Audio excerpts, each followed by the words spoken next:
Hello बच्चों, आज हम आपका पर्यावरण का तीसरा भाग पढ़ेंगे। मानवीय पर्यावरण।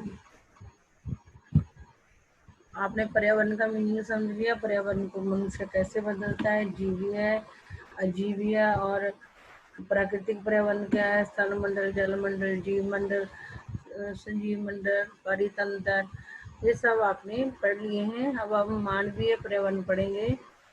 और मानवीय पर्यावरण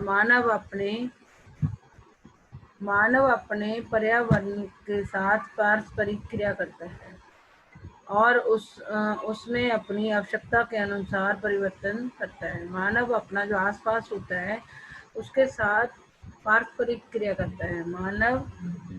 मानव का अपना एक पर्यावरण होता है, जो उसके आसपास जो चीजें होती हैं वो उसका पर्यावरण होता है। तो मानव अपने पर्यावरण के साथ क्या करता है, पारस्परिक क्रिया करता है और अपनी जरूरत के अनुसार परिवर्तन करता है। मतलब मानव अपने पर्यावरण के साथ पारस्परिक क्रिया करता है और उसमें जो उसको जरूरत होती है उसके अनुसार पर्यावरण में वो क्या कर लेता है, परिवर्तन कर लेता है, वह चेंज कर लेता है। प्रारंभिक मानव ने स्वयं की प्रकृति के अनुरूप बना लिया था। क्या है प्रारंभिक मानव? जो बिल्कुल शुरुआत का मनुष्य था, जिसको ज्यादा ज्ञान नहीं था, ने स्वयं को प्रकृति के अनुरूप, जो प्राकृतिक प्रारंभिक मानव था, शुरुआत का मानव था, जिसको कोई ज्ञान नहीं था, जो जंगलों में रहता था, घर नहीं बना के रखता था, उसने धीरे धीरे अपने आप को प्रकृति के अनुसार ढाल लिया था। उसने अपने आप को प्रकृति के अनुसार ढाल लिया था, बना लिया था। जहाँ उनका जीवन सरल था। अब आसपास की प्रकृति से उनकी आवश्यकताएं पूरी हो जाए। मनुष्य है, शुरुआत का मनुष्य था, प्रारंभिक मानव था, उसको इतना ज्ञान नहीं था, उसने अपने आप को प्रकृति के अनुसार ढाल लिया था। उनका जीवन सरल था। जो पुराना मानव था, जो शुरुआत का मानव था, उसका जीवन आसान था। वह आसपास की जो प्रकृति थी उसी से अपनी जरूरतों को पूरा कर लेता था, अपनी आवश्यकताओं को पूरा कर लेता था, जो आदि मानव था। समय के साथ कई प्रकार की आवश्यकताएं बढ़ी, लेकिन जैसे जैसे समय बढ़ता गया तो क्या हो गया, मनुष्य की जो जरूरतें थी वो बढ़ती गई। मानव ने पर्यावरण के उपयोग और उसमें परिवर्तन करने के कई तरीके सीख लिए। जो मनुष्य है उसने पर्यावरण को का उपयोग कैसे करना है, उसका प्रयोग पर्यावरण का अपनी जरूरतें पूरी करने के लिए कैसे इस्तेमाल करना है और उसमें परिवर्तन करने के और अपनी आवश्यकताओं के अनुसार पर्यावरण में कैसे परिवर्तन करना है, वो भी उसने मनुष्य ने सीख लिया। उसने फसल उगाना सीख लिया, क्योंकि फसल उगा के कृषि करके ही तो हम अपना पेट भरते हैं। आदि मानव ने पहले नहीं पता था उसको कि फसल कैसे उगानी है, वो जो आसपास उगा होता था उसी को खा लेता था। फिर उसने धीरे धीरे पशु पालने शुरू करते हैं। उसको पता था पशुओं से दूध, अंडा और मांस मीट मिलता है। तो और स्थायी जीवन जीना सीख लिया। पहले वो इधर उधर चल फिर के जो अपने आप उगी हुई चीजें होती थी उसी से अपना जीवन व्यतीत करता था। लेकिन धीरे धीरे उसने फसल उगाना, पशु पालना और स्थायी जीवन जीना शुरू कर दिया था। मतलब टिक कर रहकर जब फसल उगाता था तो एक जगह उसको रुकना ही पड़ता था फसल की देखभाल करने के लिए, पशु पालने के लिए।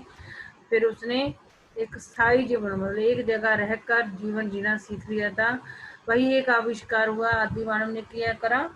जो पहिया गाड़ियों में लगता है उसका आविष्कार आदि मानव ने किया था। आवश्यकता से अधिक अन्न उपजाया गया। फिर धीरे धीरे उसने पहले तो आवश्यकता के अनुसार अन्न उगाता था, फिर उसने अपनी जरूरत से ज्यादा अन्न उगाना शुरू कर लिया। और फिर उसने वस्तु विनिमय पद्धति का विकास किया। मतलब जो चीजें वो नहीं उगा सकता था, जहाँ बना नहीं सकता था, वो वस्तु विनिमय पद्धति के द्वारा दूसरे व्यक्ति से ले लेता था। जो चीजें उसके पास होती थी वो दूसरे मनुष्य को देके और उसकी वस्तु खुद लेकर वस्तु विनिमय कर कर उसने वो चीजें भी प्राप्त करनी शुरू कर दी, जिससे उसको जिन वस्तुओं की उसको जरूरत होती थी। वस्तु विनिमय पद्धति का विकास हुआ, व्यापार आरंभ हुआ एवं वाणिज्य का विकास हुआ। मतलब उसने अपनी आवश्यकता से ज्यादा अन्न उगाकर उन लोगों को देना शुरू कर दिया जिन लोगों से उसको वो चीजें मिल सकती थी जो उसके पास नहीं थी। फिर धीरे धीरे विकास होने लगा, व्यापार भी करना लोगों ने शुरू कर दिया, वाणिज्य का विकास हुआ। और औद्योगिक क्रांति से बड़े पैमाने पर होता। फिर जब 18वीं शताब्दी में औद्योगिक क्रांति आई तो फिर बड़े पैमाने पर वस्तुएं बनने लगी जो लोगों की जरूरतों को पूरा कर सकती थी। परिवहन तेज गति से प्रारंभ हुआ। पहले आने जाने के कोई भी साधन नहीं थे, लेकिन धीरे धीरे फिर जो आवाजाही के संसाधन है, यातायात के साधन है, उनका भी विकास हुआ। सूचना क्रांति से पूरे विश्व में संचार सहज और द्रुत हो गए। सूचना क्रांति है यानी कि फोन, कंप्यूटर, टेलीविजन, इन सब से जो हमारे संचार है वो और भी मतलब दुनिया में रहना और भी आसान हो गया। सूचना क्रांति से पूरे विश्व में संचार मतलब पूरा विश्व एक हो गया। अब इससे सूचना क्रांति से क्या हुआ, हम घर बैठे पूरी दुनिया की खबर ले सकते हैं। मतलब क्या क्या हुआ, मानव अपने जो पास का पर्यावरण होता है उसके साथ पारस्परिक क्रिया करता है, और अपने आसपास के पर्यावरण को वो अपनी जरूरतों के अनुसार बदल देता है। जो प्रारंभिक मनुष्य था, जो मानव था, उसने अपने आप को प्रकृति के अनुसार ढाल दिया था। और लेकिन उसका जो प्रारंभिक मानव था उसका जीवन सरल था और वह अपने आसपास की प्रकृति से अपनी जरूरतें पूरी कर लेता था। समय के साथ कई प्रकार की पहले तो उसकी जरूरतें आसपास से पूरी हो जाती थी, लेकिन जब जरूरतें बढ़ गई तो मानव ने पर्यावरण के उपयोग और उसमें परिवर्तन करने के कई तरीके सीख लिए। फिर जब उसकी जरूरतें बढ़ गई तो उसने पर्यावरण का इस्तेमाल करना भी सीख लिया और उसमें और अच्छी तरीके से कैसे परिवर्तन करना है वो भी सीख लिया। मतलब अपनी जरूरतों को पूरा करने के लिए मनुष्य पर्यावरण का उपयोग करता है और अपनी आवश्यकताओं के अनुसार ही उसमें परिवर्तन करता है। और जैसे ही जरूरतें बढ़ी उसने ये दोनों काम सीख लिए, पर्यावरण का इस्तेमाल करना भी और उसमें परिवर्तन करना भी। फिर क्या करा, धीरे धीरे मनुष्य ने, पहले तो वो इधर उधर से बनी हुई उगी हुई चीजें खाता था उठा के, लेकिन फिर उसको जब समझ आ गई कि पौधे कैसे उगाने हैं तो उसने फसल उगाना शुरू कर दिया, पशु पालने शुरू कर दिया और वो एक जगह टिक कर स्थायी जीवन जीने लगा। और फिर उसके बाद पहिए का आविष्कार हुआ। फिर आवश्यकता से ज़्यादा अन्न वगैरह उगाया जाने लगा और वस्तु विनिमय पद्धति का विकास हुआ। वस्तु विनिमय पद्धति में वो होता है कि मनुष्य जो अपने पास चीज़ें होती हैं वो दूसरों को देखकर वो वाली चीज़ें लेते हैं जो उनके पास नहीं होती। फिर जब वस्तु विनिमय पद्धति आई तो उसके बाद व्यापार होना शुरू हो गया वस्तुओं का, लोग एक दूसरे से तो वस्तु बेचने लगे और वाणिज्य का विकास हुआ। जब औद्योगिक क्रांति आई तो बड़े पैमाने पर वस्तुएं बनने लगी क्योंकि लोगों की जरूरतें बढ़ रही थी। और फिर तेज गति के वाहन भी आने शुरू हो गए और सूचना क्रांति ने तो दुनिया को एक छोटा सा बना दिया। और अब सूचना क्रांति के कारण पूरे विश्व में आप कहीं भी बैठे हो तो किसी से भी बात कर सकते हो। आगे पढ़ते हैं। क्या आप जानते हैं कि आप गर्मी में रसीला तरबूज एवं सर्दी में भुनी हुई मूंगफली खाना क्यों पसंद करते हैं? ये क्वेश्चन पूछ रहे हैं कि गर्मी में आप रसीला तरबूज खाना और सर्दी में आप भुनी हुई मूंगफली खाना क्यों पसंद करते हो। ये क्वेश्चन है कि सर्दी में मूंगफली भून करके खाते हो और गर्मी में रसीला जो तरबूज होता है वो क्यों खाते हो। प्राकृतिक एवं मानवीय पर्यावरण के बीच सही संतुलन का होना आवश्यक है।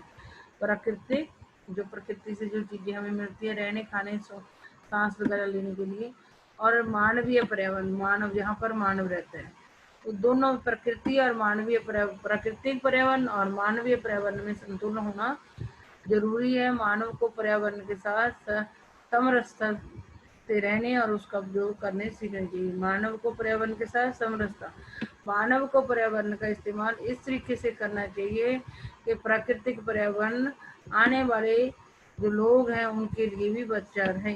समरसता का मतलब मनुष्य को प्राकृतिक पर्यावरण का इस्तेमाल इस तरीके से करना चाहिए कि जो हमारी आने वाली पीढ़ियों के लिए भी प्राकृतिक पर्यावरण लाभदायक हो, हानिकारक न हो। रवि की कक्षा में मिजोरम की एक लड़की है नूरी, वह अक्सर अपने स्थान की हरियाली की बात करती रहती है। खेल का मैदान नष्ट होने के कारण रवि की उदासी देखकर नूरी ने उसे आने वाली छुट्टियों में अपने घर मिजोरम आने को कहा। रवि के शिक्षक ने सभी बच्चों से कहा कि छुट्टियों में वे जिन स्थानों पर जाएंगे वहां के भूदृश्य, घरों एवं लोगों के क्रियाकलापों का चित्र बनाकर लाएंगे। मिजोरम की लड़की है रवि की कक्षा में नूरी, तो वह अक्सर अपने स्थानों मतलब स्थान की हरियाली की बात करती रहती है, क्योंकि नूरी मिजोरम की रहने वाली है और मिजोरम में जो ज़्यादा हरियाली है, तो वो बात बताती रहती है अपनी कक्षा के बच्चों को। खेल का मैदान नष्ट होने के कारण रवि को उसने जब नूरी ने उदास देखा कि स्कूल के पास का खेल का मैदान नष्ट हो जाने के कारण रवि उदास है, तो उसने नूरी ने उसको कहा कि जब छुट्टियां होंगी गर्मी की तो वो रवि मिजोरम में जो नूरी का घर है वहां पर आ जाए।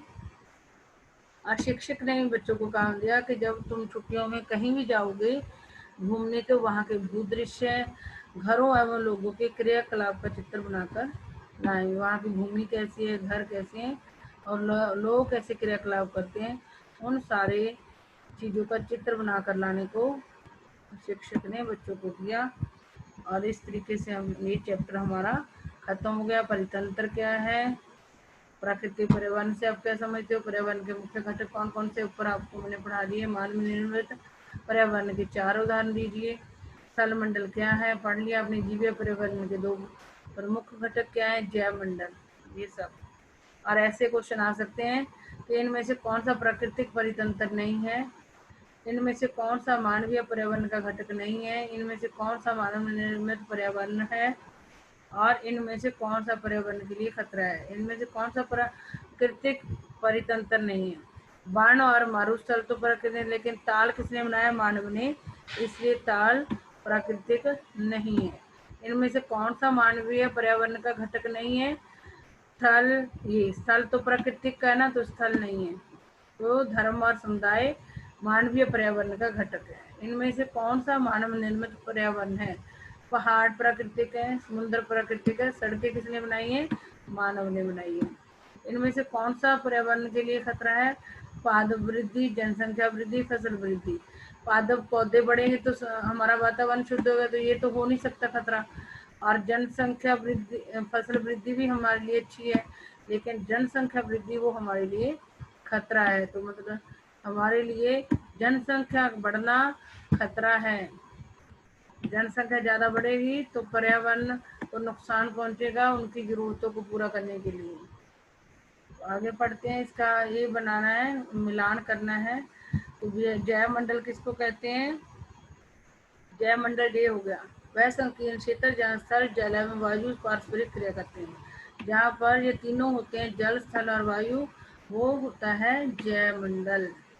ये आप कर लेना। वायुमंडल किसको कहते हैं, पृथ्वी को घेरने वाली वायु की चादर को कहते हैं। ये मीनिंग चाहे आप कर सकते हैं, इतना सा मीनिंग भी लिख सकते हैं। वायुमंडल किसको कहते हैं, पृथ्वी को घेरने वाली वायु की चादर। जल मंडल जलीय क्षेत्र को कहते हैं, जहाँ जल होता है। पर्यावरण किसको कहते हैं, हमारे आसपास का क्षेत्र। तो ये फालतू में दे रखे हैं। पर्यावरण क्या होता है, हमारे आसपास का जो क्षेत्र होता है वो पर्यावरण कहलाता है। ये है ये वाला, इसको जो हमारा जैव मंडल है ये भी हो सकता है, ये जैव मंडल दोनों ही हो सकते हैं। संकीर्ण क्षेत्र, यहाँ स्थल, जल, हाँ ये तीन, ये सब ठीक है। जैव मंडल यही आंसर है। जल मंडल जलीय क्षेत्र है। वायुमंडल पृथ्वी को घेरने वाली वायु की चादर है। पर्यावरण हमारे आसपास का क्षेत्र है। मानव अपने पर्यावरण में परिवर्तन करता है, कारण बताना है कि वो अपनी जरूरतों को पूरे करने के लिए उसने गाड़ियाँ बनाई है जो धुआं निकालती हैं, बर्तन बनाए हैं खाना परोसने के लिए, और भी जो जो उसने वो बनाई है वो सब बताना है क्या कैसे परिवर्तन करता है मनुष्य। पौधे एवं जीव जंतु एक दूसरे पर आश्रित हैं। हाँ, पौधे अपना खाना, पौधों से जीव जंतु क्या लेते हैं, खाना पाते हैं। और पौधे मनुष्य के ऊपर क्यों निर्भर है, क्योंकि पौधों को कार्बन डाइऑक्साइड चाहिए होती है जो जीव जंतु देते हैं।